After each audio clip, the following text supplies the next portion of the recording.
नमस्कार, quantum astrology में आप सभी का हार्दिक स्वागत है। मैं हूँ astrologer and UPSC teacher Satyavrat Upadhyay. आज का जो विषय प्रसंग है कुछ इस प्रकार से है। एक ऐसे पर्सनालिटी के बारे में परिचर्चा करना जो परिचय के मोहताज नहीं है, फिर भी मैं उनका नाम बता दे रहा हूँ। इनका नाम है डॉक्टर विकास दिव्यकीर्ति। इनका मैं हॉरोस्कोप एनालिसिस करूँगा।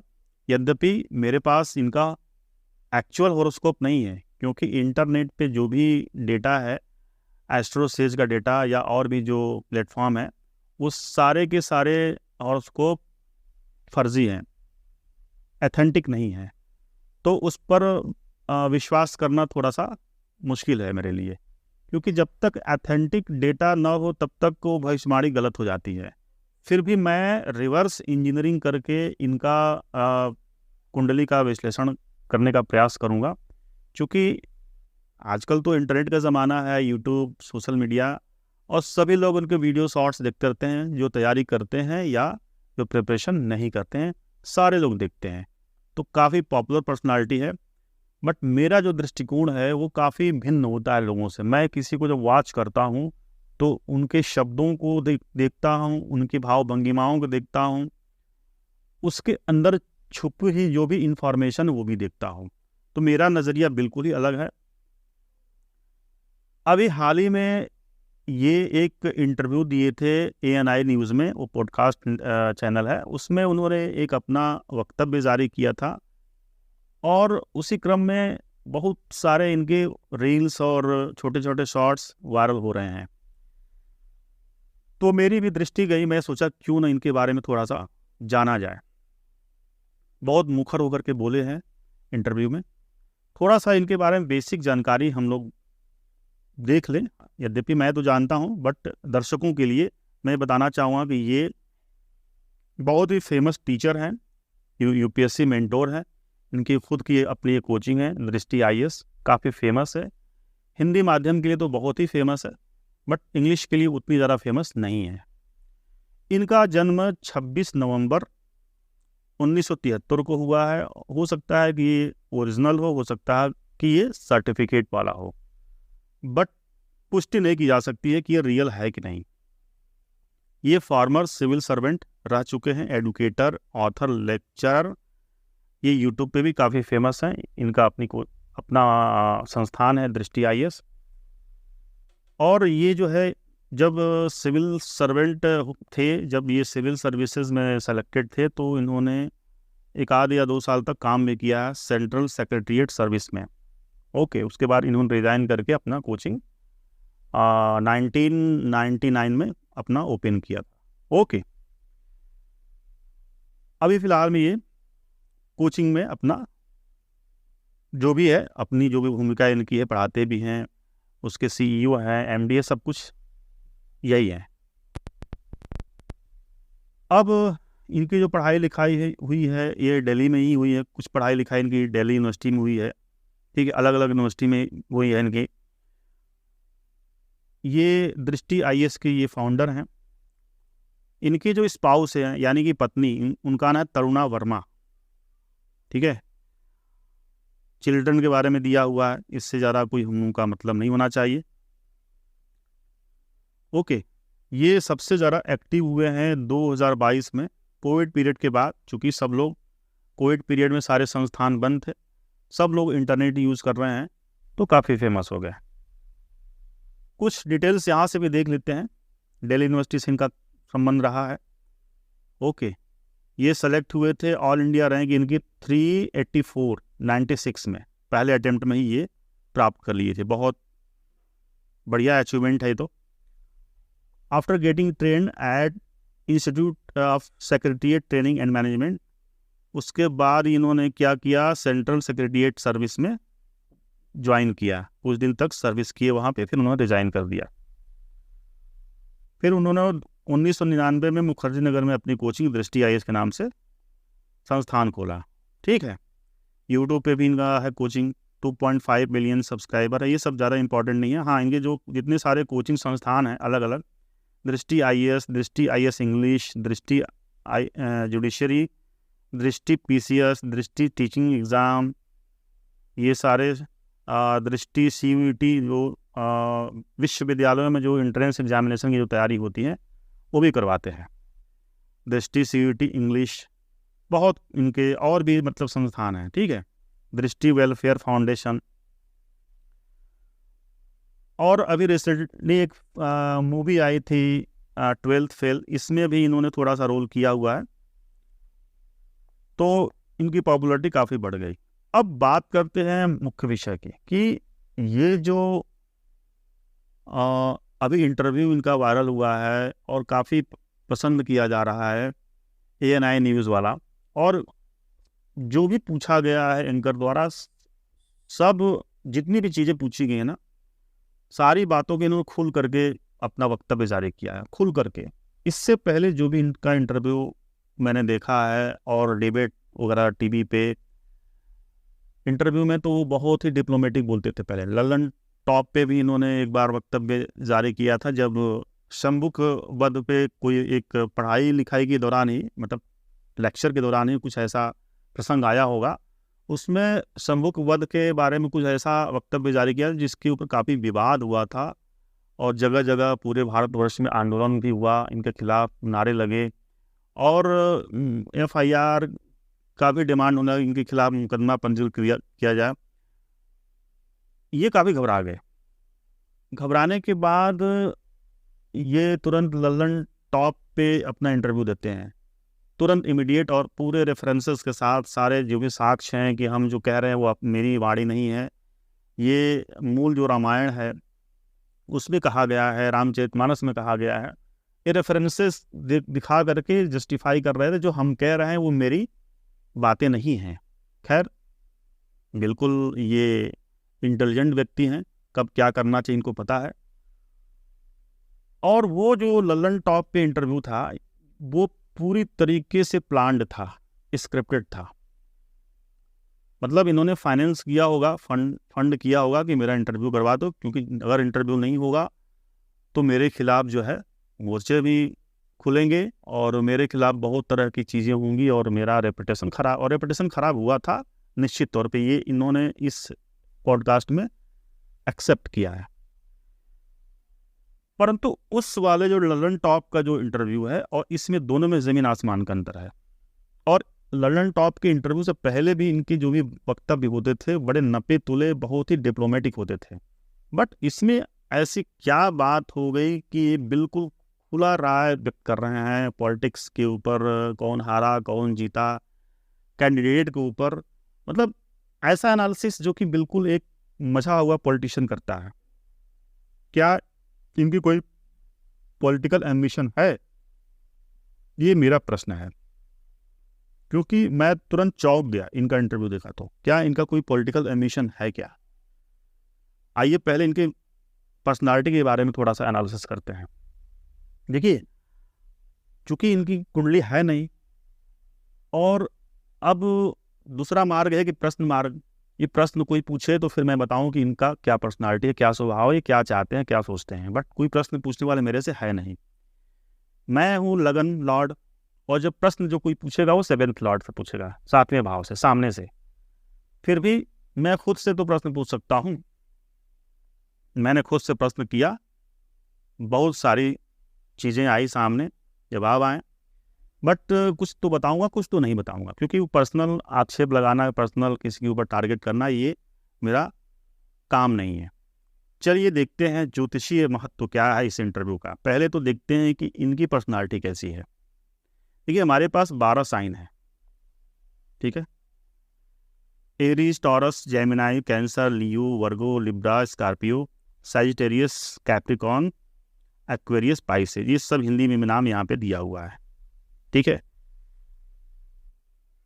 ये जो बात करते हैं ना, कोई भी बात आप ध्यान से देखिए, करते हैं तो एक सहज भाव से बात करते हैं, गले को थोड़ा सा टेढ़ा करते हैं, तिरछा करते हैं, गले को थोड़ा सा दबा के बात करते हैं, हंसकी वॉइस निकलती, ऐसा लगता है कि मैनिपुलेट कर रहे हैं। सीधा कभी इनकी सीधी गर्दन कभी नहीं देखेंगे आप। एक इंसान हो ना सीधा खड़ा है बिल्कुल, गर्दन बिल्कुल सीधी है, नहीं, ये तिरछा गर्दन करके। अब ये ऐसा सोच रहे हो कि मैं ऐसा कर रहा हूँ, किसी को पता नहीं है मैं क्यों कर रहा हूँ, बट मेरे जैसे बहुत लोग हैं ऑब्जर्व करने वाले जो पर्सनालिटी जान लेते हैं। ये है, गले को थोड़ा भारी करते हैं, आवाज़ को थोड़ा सा बनाते हैं, ये मैं जानता हूँ। और ये आज से नहीं कर रहे हैं, बहुत दिनों से कर रहे हैं। इनकी ये नेचुरल वॉइस नहीं, ठीक है। इंसान जब गला थोड़ा सा नीचे करता है तो वो वोकल कार्ड थोड़ा उस पर प्रेशर जाता है और भारी आवाज़ हो जाती है। तो भारी आवाज़ जब इंसान निकालता है तो लगता है वो गंभीर है, गंभीरता का प्रतीक होता है। दूसरी बात कि किसी पहले जो बात वक्तव्य देते तो बहुत ही कैलकुलेटिव टॉकिंग करते थे, वो अभी भी करते हैं, बट इस इंटरव्यू में थोड़ा सा उन्होंने स्ट्रेट फॉरवर्ड बोला है। दूसरी बात है कि इंसान को गुस्सा आता है ना, कोई भी बात ऐसी होती है जो उसको चुभ जाए, इनको गुस्सा करते हुए मैं नहीं देखा, या बिल्कुल होता ना कि ज्यों का त्यों बोल देना, स्ट्रेट फॉरवर्ड बोल देना। ये जो पर्सनालिटी होती है, स्ट्रेट फॉरवर्ड सामने से बोलना, ये फिक्स साइन वालों में होती है। तो पहली बात तो ये फिक्स साइन वाले जातक नहीं हैं। और फिक्स साइन वाले कौन होते हैं? प्लस वाले नहीं हैं, इसको मैं कार्ड देता हूं, ठीक है। दूसरा, लियो साइन वाले भी नहीं हैं, लियो असेंडेंट वाले भी नहीं हैं। कहने का मतलब लगन में अगर 5 लिखा जाए तो सिंह लगन की कुंडली हो गई, बट सिंह लगन वाले नहीं हैं, क्योंकि सिंह लगन वालों को बातचीत के दौरान भी थोड़ा सा एटीट्यूड दिखता है, वो गुस्सा भी दिखता है, इम्पल्सिव गुस्सा दिखता है। सिंह लगन वाले ईमानदार होते हैं, वो ईमानदार के मतलब अंदर से होते हैं, वो कैलकुलेटिव ईमानदार नहीं होते हैं कि जहाँ ज़रूरत है वहाँ ईमानदारी दिखानी है, जहाँ ज़रूरत है वहाँ पे थोड़ी सी कनिंगनेस दिखा देनी है, ये नहीं। तीसरा साइन है स्कॉर्पियो। स्कॉर्पियो एसेंडेंट वाले भी नहीं हैं। यहाँ पे अगर स्कॉर्पियो रहेगा तो ये भी इंसान जिद्दी होता है, ये भी सामने से बोलता है कुछ भी, पेशेंस नहीं होता है स्कॉर्पियो वाले के पास। इनके पास पेशेंस खूब है। स्कॉर्पियो वाले चाहते हैं कि मेरा रिजल्ट जल्दी आए, काम जो कर रहा हूँ उसका पूरा फुल आउटपुट आ जाए, वो उनको वेट करना पसंद नहीं है। स्कॉर्पियो वाले भी नहीं हैं, लेकिन मैं एलिमिनेट कर रहा हूँ धीरे धीरे। एक्वेरियस फाइनल है। एक्वेरियस वाले हो सकते हैं, बट ये मैं खारिज कर रहा हूँ क्योंकि ये भी फिक्स साइन है, ठीक है। ये इंसान प्रैक्टिकल हैं, ये काफ़ी प्रैक्टिकल हैं, तो एक्वेरियस वाले ये नहीं हैं, ये फिक्स साइन चारों, इसको मैंने एलिमिनेट कर दिया। अब क्या वेरिएबल साइन वाले हैं, मतलब कि एरीज, कैंसर, लिब्रा और कैप्रिकॉन, ये 4 जो होती है साइन, ये हो सकते हैं क्योंकि ये लिबरल साइन है, मतलब कि लगन में 1 हो, 4 हो, 7 हो या 10, कैप्रिकॉन। परंतु ये जो साइन होती है लिबरल साइन होती है, मतलब कि इसको हम प्रैक्टिकल साइन नहीं कहते हैं, ये काफ़ी इमोशनल साइन होती है। 1, 4, 7, 10 चालाकियाँ इनके अंदर नहीं होती हैं। 1, 4, 7, 10 में ये दूसरे की चालाकियों द्वारा ग्रसित रहते हैं, दूसरा को इनके ऊपर चालाकी दिखा के धाक जमा लेगा, लेकिन ये खुद चालाक नहीं होते हैं 1, 4, 7, 10 वाले। परंतु विकास दिव्यकीर्ति सर की जो पर्सनालिटी वो चालाकियों वाली है, कब क्या बात करना है, कब किससे कैसा रिलेशन बनाना है, मतलब अपनी बात को सही साबित करने के लिए कौन कौन से तर्क गढ़ने, ये सब पता है। तो मैं ये खारिज कर देता हूं कि इनका जो पर्सनालिटी है, जो एसेंडेंट लॉर्ड है, ये नहीं होगा। एरीज भी नहीं होगा, कैंसर भी नहीं होगा, लिब्रा भी नहीं होगा, ओके, और कैप्रिकॉन भी नहीं होगा। देखिए इतने सारों को मैं काट रहा हूं, आप ध्यान से देखते जाइएगा। अब बचा मेरे पास डुअल साइन। डुअल पर्सनालिटी इनकी है। डुअल मतलब कि हमको कहाँ पे झुकना है, कहाँ पे अकड़ना है, कहाँ पे कौन सी बात बोलनी है, ये प्रैक्टिकल साइन होती है डुअल साइन। मतलब कि बुध की और जुपिटर की 2 साइन होती हैं, पहला जेमिनाई, दूसरा वर्गो, बुध की साइन होती है। ठीक है, तीसरा सैजिटेरियस, चौथा पाइसेस। तो बुध की 2 साइन हो गई, पहला जेमिनाई, दूसरा वर्गो। ओके, और बृहस्पति की भी 2 साइन, 9 और 12। तो 4 पॉसिबिलिटी मेरे सामने आ रही हैं, क्योंकि ये प्रैक्टिकल, जैसे कोई काम को रोल बैक करना, जैसे आप किसी रास्ते पे जा रहे हो, अचानक से दिमाग में आया यार आज जाना ठीक नहीं, उचित नहीं है, वापस आ जाते हैं।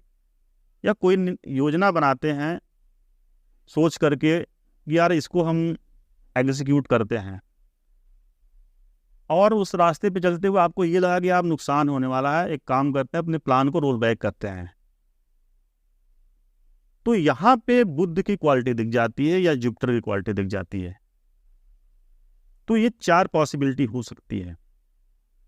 अब बात करते हैं कि इस बुध में 3 और 6 है, या तो जेमिनाई हो सकता है या तो वर्गो हो सकता है। जेमिनाई जो है इंट्रोवर्ट है, ये जो है एक्सट्रोवर्ट है वर्गो। जेमिनाई इंट्रोवर्ट है, कम्युनिकेशन बहुत अच्छी होती है जेमिनाई वालों की, वर्गो वालों की भी कम्युनिकेशन अच्छी होती है। जेमिनाई वालों के पास मतलब कि कम्युनिकेशन के सारे साधन रहते हैं, written communication, oral communication, but एक इनके अंदर वो चीज डिमेरिट होती है, ये काफी इंट्रोवर्ट होते हैं। तो ये तो इंट्रोवर्ट है नहीं, ठीक है, बोलते हैं। तो मैं इसको भी काट रहा हूं, इसको मैं अभी थोड़ा देर के लिए ओके कर रहा हूं। अब बृहस्पति के 2 एसेंडेंट है, एक तो ये वाला हुआ, एक तो ये वाला, मतलब कि सैजिटेरियस हो सकते हैं या पाइसेस हो सकते हैं, मतलब कि दोनों में कोई एक होगा। अब दोनों के लॉर्ड जो है जुपिटर हैं, लगन में अगर यहाँ पे 9 रखते हैं, अगर 12 रखते, ये जो साइन होती है ना, ये रूल्स को फॉलो करती है, प्रिंसिपल को फॉलो करती है, रूल्स का वायलेशन नहीं करती है। अब बहुत कूल साइन है, बहुत कूल। 12 नंबर की जो राशि है, ये भी, इसका भी लॉर्ड जुपिटर है। ये लोग भगवान भरोसे होते हैं, कर्म पे यकीन नहीं करते हैं, काम करते हैं बट उसमें भगवान भरोसे होते हैं। और ये थोड़ी सी पाइसे जो साइन होती है ना, थोड़ी सी नास्तिकता को बढ़ावा देती है। अब इनकी जो विचारधारा है, ये कार्ल मार्क्स से प्रभावित हैं, ओशो से प्रभावित हैं, इनका जो भी मैंने जीवनी पढ़ा, ये वेबर से प्रभावित हैं, जो थोड़े से नास्तिकता को प्रदर्शित करता है। ठीक है, तो हम ये कह सकते हैं कि या तो पाइसेस होगा, या तो मतलब ये जुपिटर के साइन हो सकती है, बट इसमें से भी तो हमको एलिमिनेट करना है। क्या मैनिपुलेटिव है? बिल्कुल है। विकास देवीकर्ती सर का जो भी वक्तव्य होता, बहुत मैनिपुलेटिव टॉकिंग करते हैं, चालाकियों से भरी हुई उनकी बातचीत रहती है, चालाकियां दिखती हैं। तो ये जो साइन होती है ना, 12 नंबर वाली होती, 9 नंबर वाली जो साइन होती है, बहुत प्योर होती है, एकदम धनुष अर्जुन की तरह प्योरिटी। तो मैं इसको भी काट रहा हूं। मेरे पास 2 ऑप्शन आ गए, या तो 6 नंबर या तो 12 नंबर। या तो लगन में 6 होगा या तो 12। देखिए, ये सब प्रोसेस ऑफ एलिमिनेशन है। अब 6 और 12 में डिसाइड करना है। तो 6 बुध की साइन है और 12 बृहस्पति की है। इनका जो भाव भंगिमा है, इनका जो चेहरे का आकार है, गोल, त्रिकोण, मतलब ये सारी चीजें जो मैंने रीड किया, वो शुक्र की कैटेगरी में आता है, बृहस्पति की कैटेगरी में नहीं आता है। ठीक है, वो शुक्र की फैमिली में आता है। तो फाइनली मेरा ये वक्तव्य है कि ये जो यहाँ पे लगन इनका होगा, वो 6 नंबर होगा। ये तो लगन हो गया। राशि यानी कि चंद्र राशि, चंद्रमा इनकी कौन सी राशि में होगा? तो उसमें मैं ये कह सकता हूँ कि चर राशि या तो मेष या तो कर्क तुला हो सकता है, और या तो कैप्रिकॉन हो सकता है मकर, ये मैं कह सकता हूं। अब दूसरी चीज की, जैसे फिल्मों की तरफ इनका रुझान, और उसमें भी इन्होंने रोल किया, इनके भी सब जो भी चेले चपाटे हैं उन्हीं के ऊपर मूवी बनी है, उसको बढ़ावा देना। आजकल वो फिल्मों में काफ़ी इंटरेस्ट ले रहे हैं, रुचि ले रहे हैं, इनके पास ऑफर भी आ रहे हैं। तो एक तो ये तो तय है कि ये शुक्र की फैमिली वाले हैं, ये मतलब इंटेलिजेंट हैं, काफ़ी इंटेलिजेंट हैं। बट बृहस्पति वाली के जो वो होती है ना, बृहस्पति के पास ज्ञान होता है, वो सिर्फ एक चीज़ समझता है कि ईश्वर है, और इनका जो बिलीफ है ना, वो कहते हैं कि मैं ईश्वर को मानता भी हूँ नहीं भी मानता हूँ, बीच वाला हूँ। इनके ऐसे बहुत सारे वक्तव्य हैं। तो बृहस्पति वाली फैमिली नहीं है, 100% शुक्र वाली। इनका जो चार्ट में शुक्र जो है काफ़ी डोमिनेंट होगा, प्रोमिनेंट होगा। या तो शुक्र उच्च का होगा, या केंद्र में होगा, या त्रिकोण में होगा। मतलब इनका शुक्र मैलेफिक तो नहीं होगा, ये 100% मैं इस चीज़ को कंफर्म कर रहा हूँ। दूसरी बात ये है कि जैसे एक प्रकरण आया था, वो एक नेहा सिंह राठौर हैं, वो सोशल मीडिया पे काफ़ी मुखर रहती हैं। उनके जो हस्बैंड हैं वो दृष्टि आईएएस में काम करते थे। नया आईएएस का कोई ऐसा वक्तव्य जारी होता है सरकार के खिलाफ, ruling government, I think Narendra Modi के खिलाफ या कुछ रहा होगा, मुझे पूरी तरीके तो याद नहीं है, बट वो बीजेपी के खिलाफ कोई वक्तव्य था, और उस पर काफ़ी मतलब कि प्रतिक्रियाएं आने लगी, और ये फाइनली मीडिया में बात उठी कि नेहा सिंह राठौर के जो हस्बैंड है वो दृष्टि आईएएस में काम करते हैं। अब दृष्टि आईएएस के ऊपर भी सब चीज़ें होने लगी, ट्रोल होने लगा कि दृष्टि आईएएस खराब है, ऐसा वैसा। अब ये लगा इनको कि हमारा जो ब्रांड है वो डिफेम हो रहा है, ब्रांड के ऊपर असर पड़ेगा। इन्होंने किया या कौन किया, लेकिन नाम तो इन्हीं का जाएगा। नेहा सिंह राठौर के हस्बैंड को बाहर निकाल दिया गया नौकरी से, और कारण कुछ और दिया गया। देखिए, मेरा मानना है कि एकदम वही कारण है, नेहा सिंह राठौर ने जो भी वक्तव्य थे भाजपा के खिलाफ। अब इनकी जो राजनीतिक जो आइडियोलॉजी है वो धीरे धीरे भाजपा की तरफ टिल्ट हो रही है। देखिए, मेरा जो मूल प्रश्न, क्या ये राजनीति में आना चाह रहे हैं? यस, ये पॉलिटिक्स में आना चाह रहे हैं, और आएंगे, देख लीजिएगा। या तो अपने लिए या तो अपनी धर्मपत्नी के लिए ये सब मायाजाल फैला रहे हैं।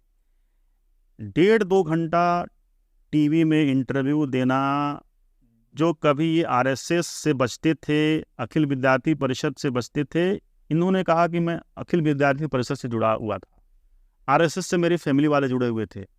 ये अब कहने की क्या आवश्यकता है? क्यों? क्योंकि आप अचीव कर चुके हैं, आप ऑलरेडी आईएएस बन चुके हैं, पहले कभी आपने सेवा दिया था, या आप कोचिंग की दुनिया में आप एक जो चरम स्थिति होती है ना, उस पराकाष्ठा को प्राप्त कर चुके हैं। आपको कुछ अब पाने की आवश्यकता नहीं है, पैसे रुपये भी खूब कमाए हैं, अरबपति हैं आप। अब बचा क्या? अब ये हुआ ना कि अब चलो पॉलिटिक्स में कुछ अपना करते हैं, राजनीति भी करते हैं, और इसलिए आपने इतना लिबरल अप्रोच रखा। राम मंदिर के ऊपर भी आपने बोला, अयोध्या में बीजेपी क्यों हारी उस पर आपने बड़ा अच्छा एनालिसिस किया, बताया। और ये बात आप पहुंचाना चाह रहे हैं या तो भाजपा वालों के पास या तो कांग्रेस वालों के पास। मेरा जो अनुमान है कि आप चांस है कि आप भाजपा वालों के पास ही पहुंचाना चाह रहे हो कि देखो भैया, मैं चाणक्य हूं, मेरे पास इतने सारे आइडियाज हैं, मेरा आप इस्तेमाल करो। तो मुझे या तो आप राज्यसभा में भेजो, क्योंकि ये तो विद्वानों की एक वो होती है, जिसे कि नॉमिनेशन होता है, राष्ट्रपति नॉमिनेट करता है ना 12 लोगों को, तो उसमें मुझे नॉमिनेट करके भेजो, ताकि मैं अपनी बात रखूं पार्लियामेंट में। मेरे अच्छी खासी फैन फॉलोइंग है, नो डाउट है। या तो लोकसभा में मुझे या मेरी धर्मपत्नी को टिकट मिले कहीं से। निश्चित तौर पे ये पॉलिटिकल एक इनका एजेंडा है, मैं इसको बुरा नहीं मान रहा हूँ, बहुत अच्छी बात है, ऐसे लोगों को पॉलिटिक्स में आना चाहिए। मेरा कोई इनके खिलाफ कोई नेगेटिव कमेंट नहीं है। पॉलिटिक्स सबसे अच्छी चीज़ होती है, सारी चीज़ों का समाधान पॉलिटिक्स करता है, देश की सीमा रेखा बदल देती है, प्रदेश की सीमा रेखा बदल देती है। ठीक है, एक छोटा सा संविधान संशोधन करके चीज़ों को मैनेज किया जा सकता है। तो राजनीति अल्टीमेट चीज़ है, बट मेरा जो देखने का नज़रिया है कि यह मतलब ये जो दिव्यकीर्ति सर हैं, पूरी तरीके से पॉलिटिकल इंटरव्यू था। अच्छी बात है, उन्होंने कही, सारी बातों को खुल कर कहा, ठीक है, बट मेरा जो निचोड़ है, मैंने जो उनकी पर्सनालिटी को देखा उस इंटरव्यू में, और उससे पहले जो भी इंटरव्यू हुए या टीवी में जो भी उनका साक्षात्कार हुआ है, सबको मैंने समर्ज करके एक निष्कर्ष निकाला कि नहीं, ये जो इंटरव्यू था, पॉडकास्ट था, इनकी जो मंशा जाहिर हो रही है कि हमको राजनीति में आना है, और छोटे मोटे पद की तलाश में नहीं है, ये बड़े पद की तलाश में, क्योंकि ऑलरेडी ये अचीव कर चुके हैं, कुछ बाकी नहीं रह गया।